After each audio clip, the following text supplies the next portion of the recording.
Снегот, силниот ветер и студените ноќи што деновиве ја зафатија Грција им го тежна животот на мигрантите и бегалците кои се сместени во кампот во Малакаса на 35 километри од Атина.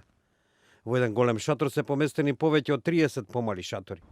Бегалците што живеат во овие мали шатори се семејства, а скоро половина од нив се деца. Бидејќи нема снабдување со електрична енергија, тие не можат да користат електричен шпорет или калорифер.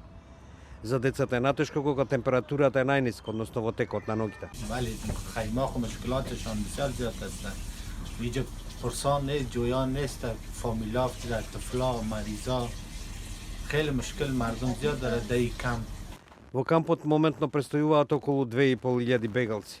Во текот на изминатите 3 месеци, дел од мигрантите кои се заглавени на грчките острови се префрлени во други места во Грција, влошувајќи ја ситуацијата во веќе пренатрупаниот Трамп во Малакаса.